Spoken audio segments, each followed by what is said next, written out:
Come along with us as we explore the broad world of preservation and the work being done to preserve, interpret, and save our past in a 21st century world. From aquaculture to historic foodways to forensic modeling, we're talking weekly with experts from across the globe. This is your host, Nick Redding. Welcome to PreserveCast.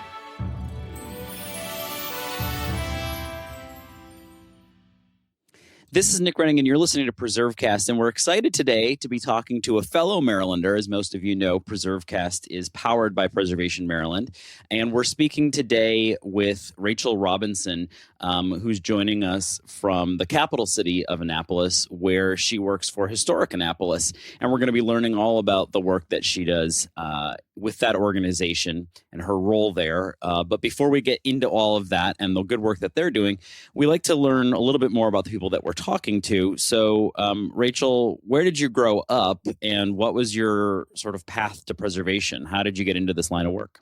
Well, Nick, thanks for having me. I've been looking forward to this conversation. The first question is easy to answer. I'm a native of Chattanooga, Tennessee. The second one, I'd have to ask you, how long is your program? Because it is a long and winding preservation road for me. Like I said, I grew up in Chattanooga, and then I studied political science and history at the University of the South at Sewanee.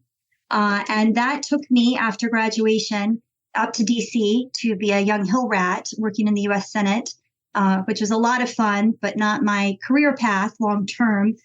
So I returned back to Tennessee for two experiences that really laid the groundwork for my nonprofit career. That was working at my alma mater in the alumni office, and then at the Community Foundation in Nashville, where I learned really important lessons of treating a nonprofit as a business and not a charity, and recognizing the value of fundraising in addition to fundraising, how to communicate even when you're preaching to the choir, just lessons that I have continued to use.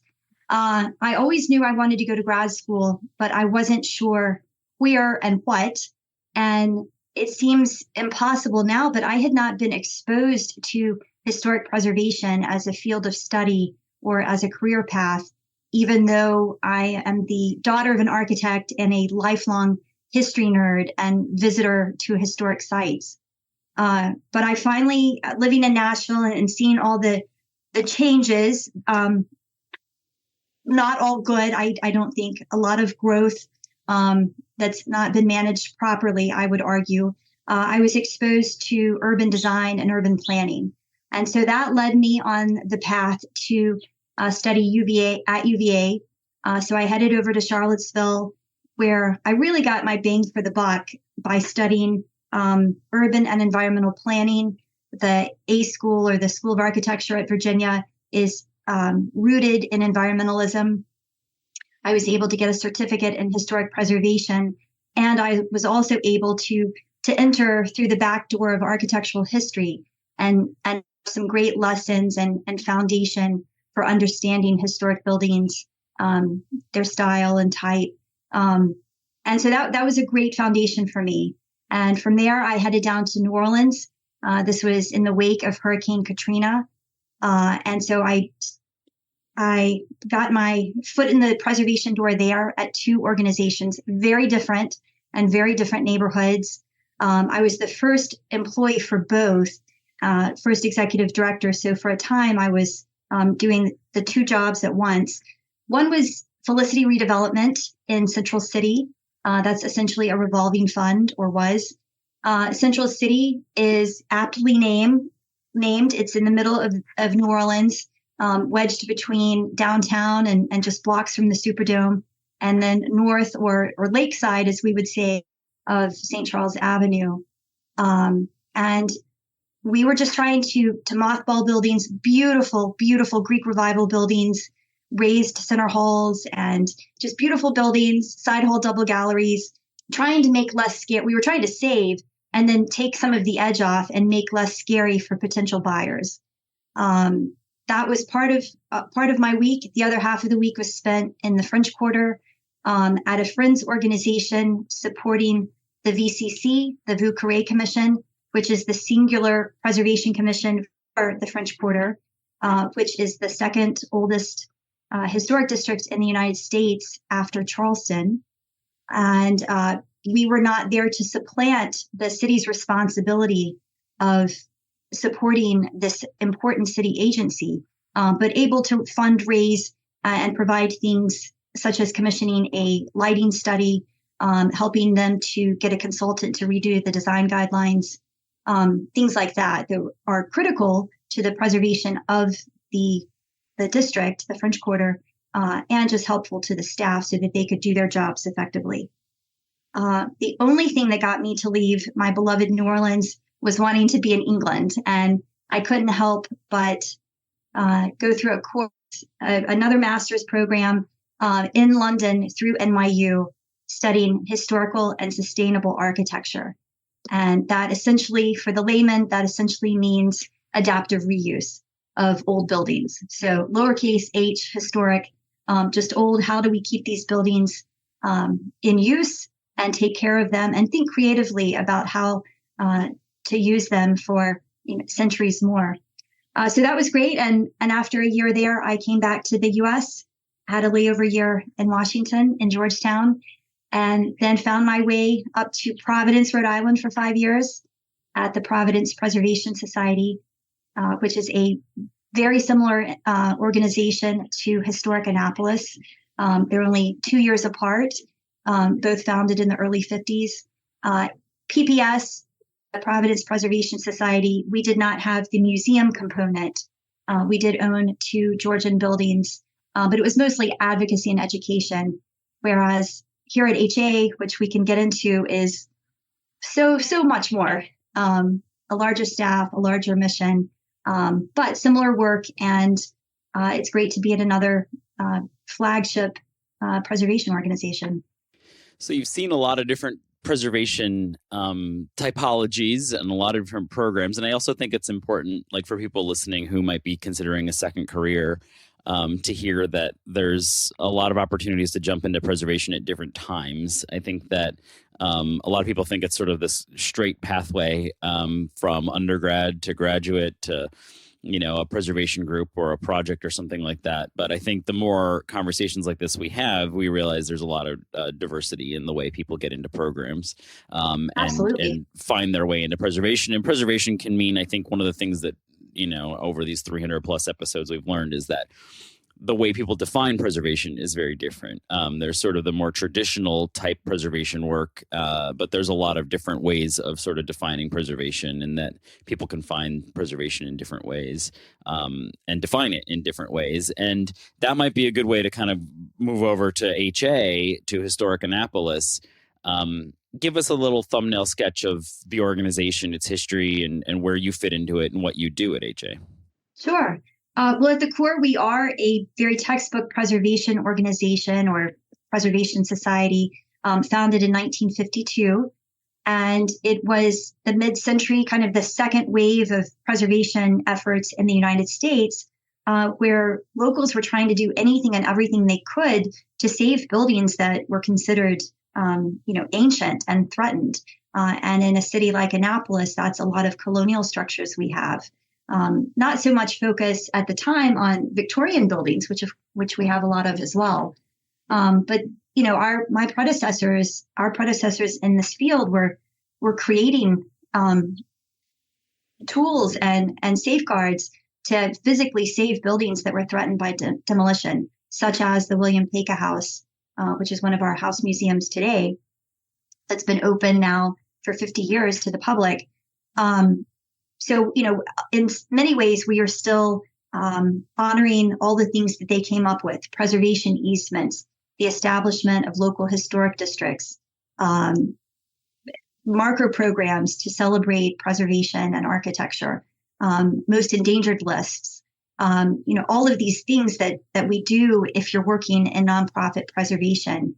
Some of those, I think, some of that that we've inherited can be a little daunting because we may not have the number of staff that they had in the 20th century or the funding. And keeping up with everything does not provide, I don't think, enough time for us to be creative and a little radical today, and figuring out how we can more easily adapt to the needs that we find locally or statewide in your case in the 21st century. A lot of the threats and challenges are still around, but other things have evolved. One of those that I'm sure we'll get into City Doc is talking about how we link preservation and environmentalism. I think that link has always been there, but now it's more obvious, and I think we have more confidence in speaking about preservation is climate action. Yeah, that's interesting.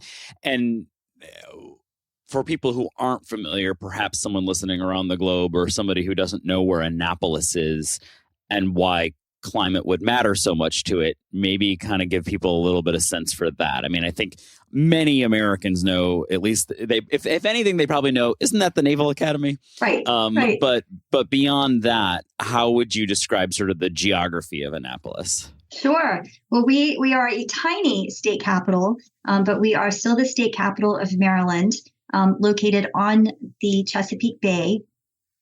And like many beloved historic places, being on the water is an attraction, but it also means that we are vulnerable and fragile when it comes to climate change and intense storms, sea level rise. And so that's why we are part of the City Doc conversation. But we do have a very famous next door neighbor, which is the U.S. Naval Academy. And it's integral that we work with them. The water does not, what am I trying to say? Distinguish between property lines. And so it's important that the city of Annapolis and this area around us works in concert with our neighbors, such as Naval Academy, in terms of flood barrier protection, so that does not become an issue that requires retreat from this beautiful area.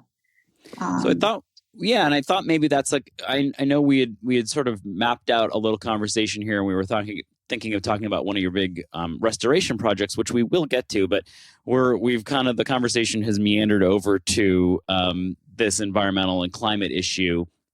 So I think it's interesting, not only for maybe a Marylander listening, just to kind of understand the perspective and what the preservation community is interested in when it comes to City Doc, but I also think that there's a lot of parallels here for people listening from around the country, whether they're in, a community that is prone to flooding, or they're, in a waterside community that has climate issues, or really any climate issue for that matter, how preservationists are grappling with it.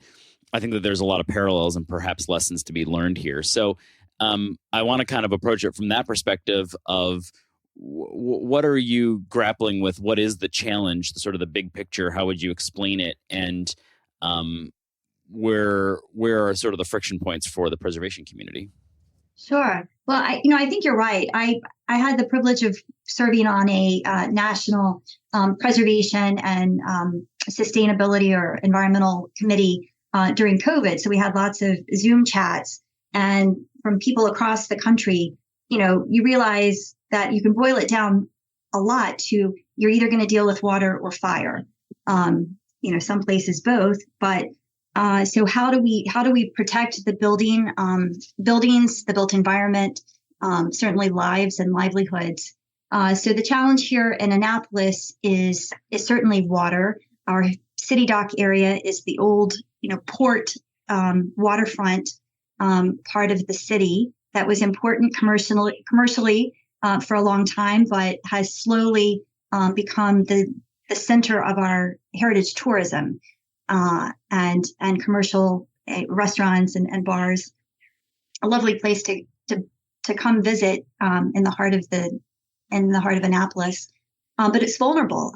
We have lots of buildings that flood on a regular basis. The nuisance flooding is becoming more of a regular thing.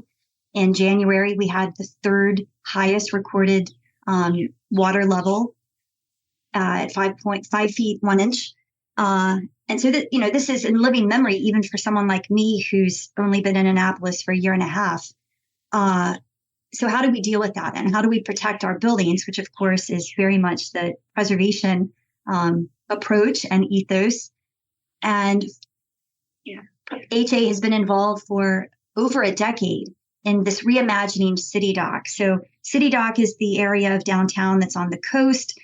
There's an inlet called Ego Alley at the heart of it, where you can pull your boat right into Annapolis.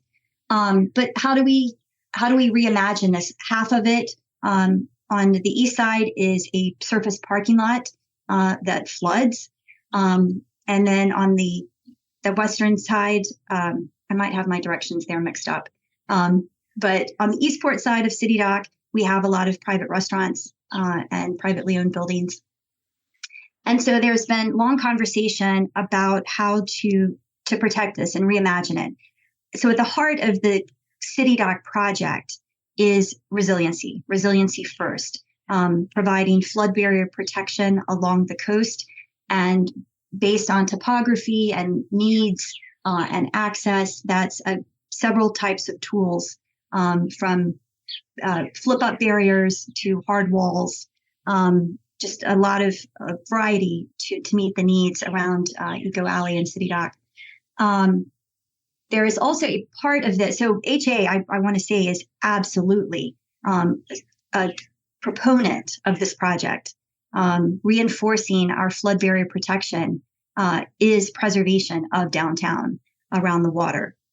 We support that wholeheartedly. We provide testimony at hearings, both at City Council and then the Planning and Preservation Commissions.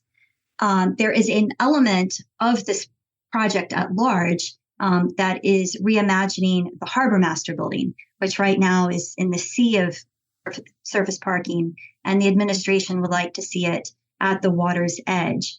As an addition to a building that, Nick, you know quite well, the Burtis House, a historic waterman's home, the sole survivor in this area of what used to be a working class neighborhood.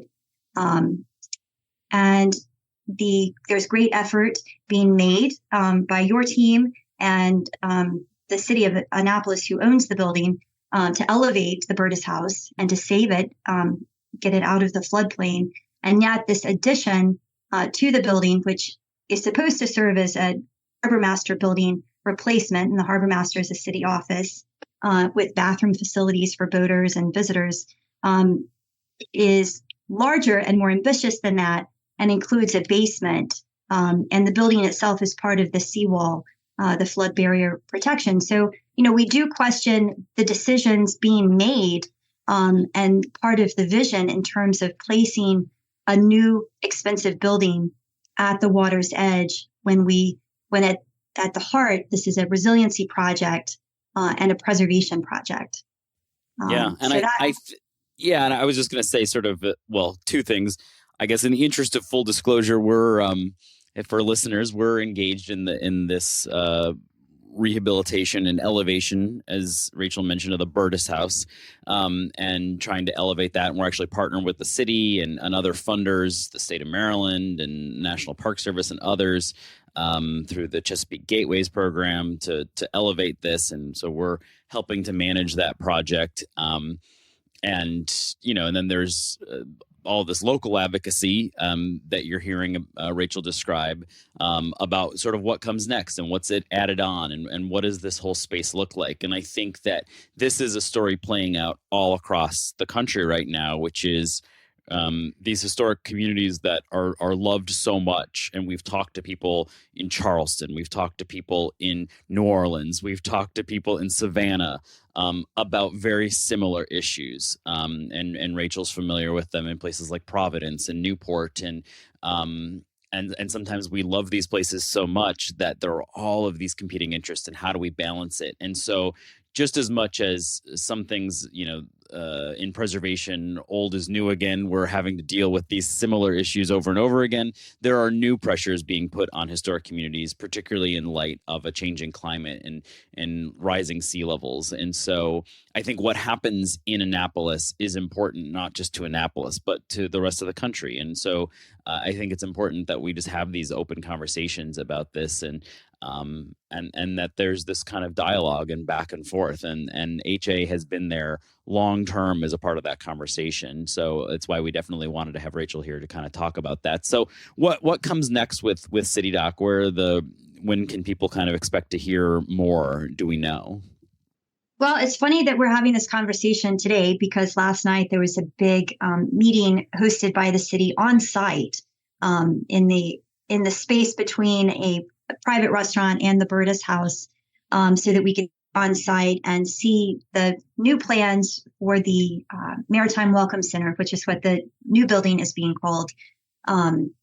These were just released to the public, city council, and the two commissions I mentioned, planning and preservation, just 2 weeks ago. So, the city and the project team are sharing these conceptual images and plans for what they see that building doing. And, hopefully they are listening to the public, the comments, questions, concerns that, sometimes fall outside of our lane, the realm of preservation. But we certainly do a lot of listening and talking with our constituents, both downtown. HA is located downtown in Ward 1, and I also happen to be a resident of Ward 1. So ears to the ground to see what some of these concerns are. And like I said, some of them do fall outside of our normal purview in terms of funding, maintenance, parking, trees, but these are concerns of the public. And, it's always important when you have a popular destination, an attractive place like Annapolis, it's really important that it continues to work for the locals, people who choose to live here. And if that is successful, then of course it'll be attractive to visitors. And so maintaining that balance is a constant struggle in places, all the places you just mentioned. How do you maintain that balance so it works for both constituencies? Because when it does, you've created something really special, or maintained and preserved something really special. Yeah, and I think that is like the paradox of preservation, is that we create places that are so lovely, and that loveliness is inherent because of its authenticity. Yeah. And then the paradox in that it's loved so much that it's hard for that authenticity to survive. And I know that Charleston in particular struggles with that. And I know the Charleston Preservation Society has, one of their pillars of work is in livability. How do they maintain the livability of the district so that there's a broad diversity of people there and culture that in itself is what draws people in. It's what makes it a unique place. And, we've talked to people like Danielle Del Sol in New Orleans who talk about how, there's nobody really living in the French Quarter, that are, it has become a place that people visit.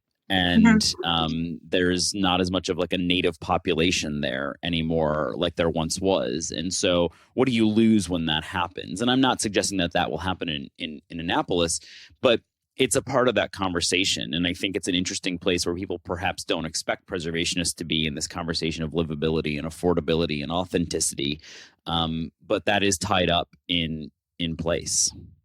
Absolutely. And, we normally try to, we do not delve into issues of use and zoning unless something is a potential threat to the historic resources that we have, our built environment. But this is the gray area. And this is, as you've said, where a lot of us are working and struggling because housing is an issue.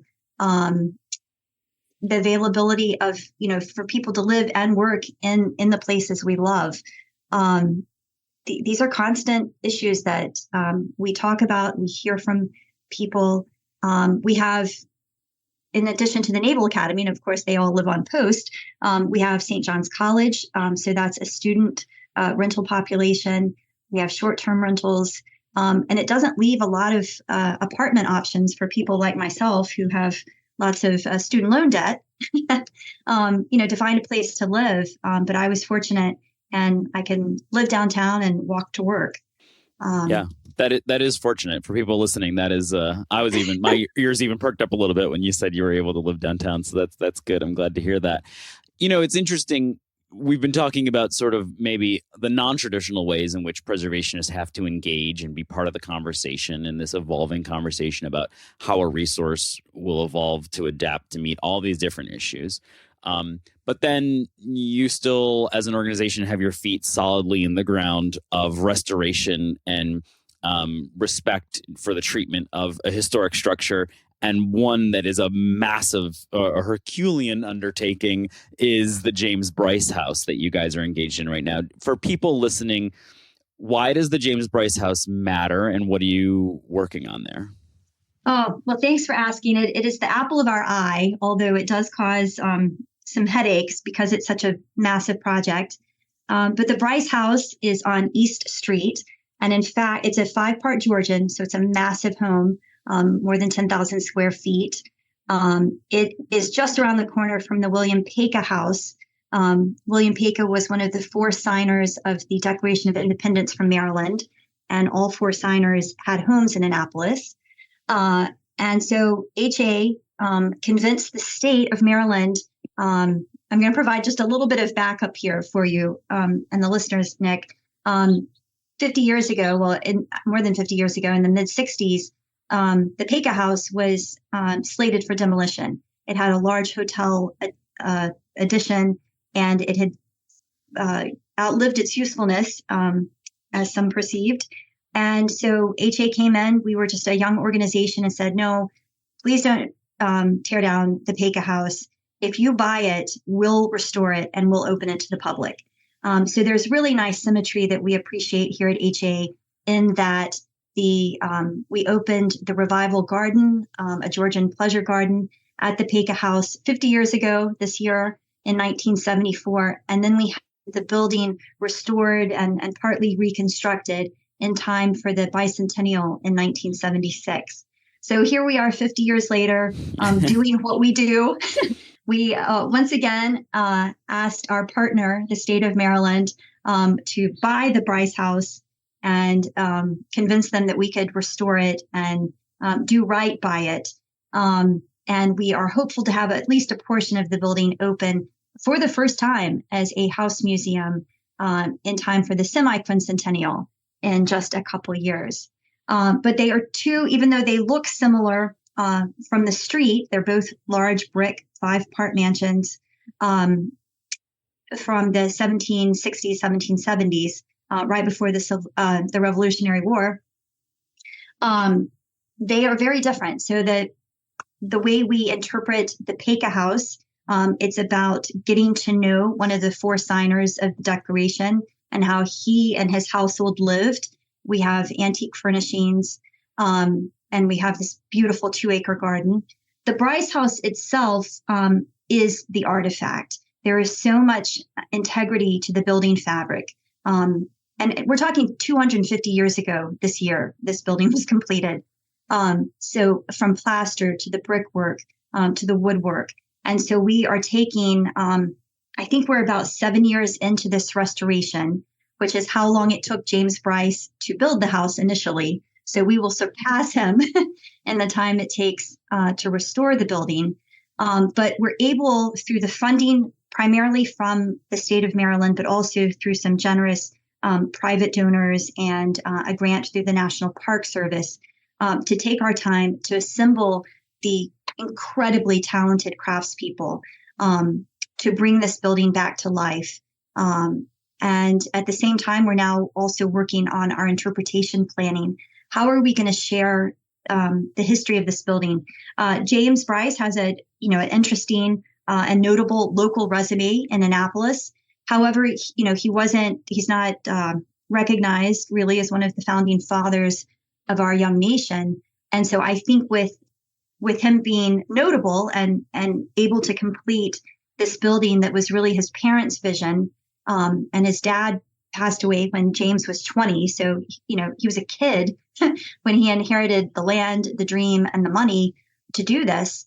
We're really going to be able to delve into the story of James, his family, all of the workers who built the house, enslaved, indentured, free, and all of those who served the house.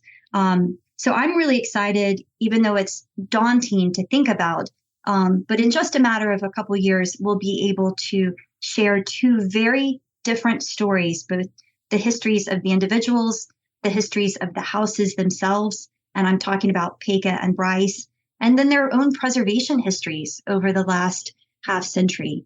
So it's incredible. And, there are a lot of headaches involved with a project this big. But every once in a while, I try to stop myself and with coworkers as well to, just take it all in, because it's really a beautiful building. The interior detail is pretty much second to none in Annapolis. And, it's a great responsibility, but we take it very seriously. And some of us on staff, clearly have the prism of preservation and architecture, but we're all committed to telling the stories of all of the people that have had a hand in this building for 250 years. Yeah, and I think that it's, what's old is new again in terms of restoring a building, but what a different way of doing it. I'm sure if this had been done in 1974, it would be a museum piece. Whereas now the piece itself is being the structure itself. But taking on the management of another 10,000 square feet is no small thing. And not just 10,000 square feet of a warehouse, but 10,000 square feet of a 250-year-old building. If people want to learn more about this or anything else that HA is involved in, where's the best place to find it? Well, I certainly encourage people to follow us on social media. I myself am an Instagram person, as I think a lot of preservationists are, and building nerds. And then on our website. And we have a lot of programs. I mean, there's something going on at HA every day that even staff doesn't know about, because we have our group tours. We have fifth graders from all over Maryland coming down Pinckney Street and Prince George Street every day this time of year. We have private events at the Peka House that helps us support our preservation of the home. And then advocacy issues. So we try to keep our constituency, our members, the community updated on things that are going on. We have an email list that anyone is welcome to join. You don't have to be a member. So please look on our website, and I encourage anyone to reach out to me directly if you have questions about our preservation efforts here in Annapolis.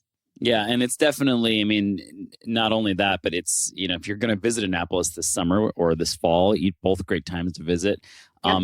Get on campus and visit these places and check them out because they're open to the public, and that keeps all of this sort of chugging along. Before we let you go, favorite place or historic site? Very simple question. But it's not, Nick, because we're place people and we love to travel, and there are so many wonderful places. Well, I do not want to be a copycat. I know you had Karen Brown on a couple years ago, because I listened to that episode as I was preparing to interview at HA. And I know her favorite place is Bath, England, which is also mine. But I will say, just to be different, I will say New Orleans. It truly is a special place. That's not one site, but I always encourage any American who has the ability to travel needs to visit New Orleans.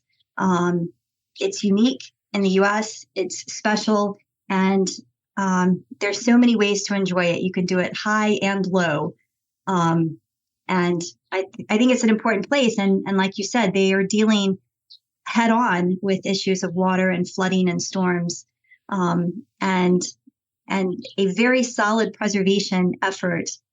Still struggles and still challenges like we face anywhere. But it's my favorite place, and I consider it my second home. Well, that's a great place to end the conversation. We have done a special little episode just on New Orleans called Authentic New Orleans, where we go into how to experience New Orleans like a local. And we did that with some locals there. So that was a lot of fun, and one for follow up if you're interested in doing what Rachel suggested you should, which is visit New Orleans.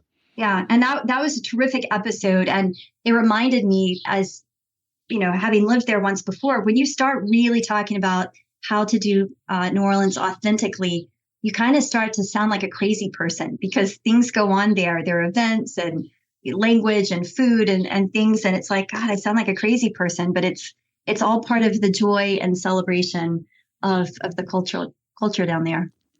Well, we'll have to have you and Karen back and maybe do how to experience Annapolis like a local. That would be great. That would be great. Annapolis.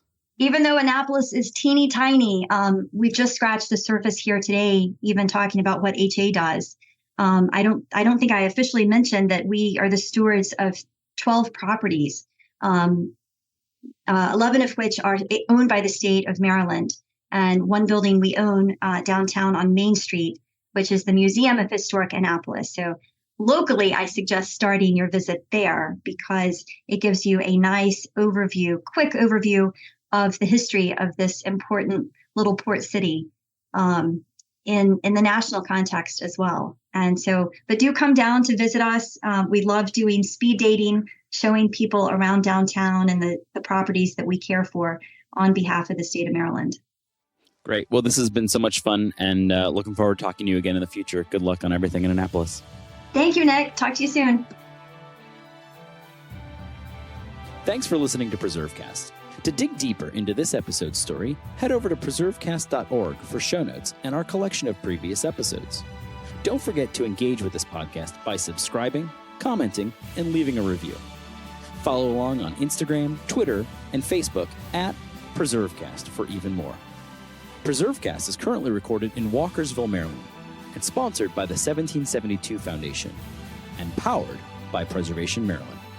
Thanks for listening, and keep on preserving.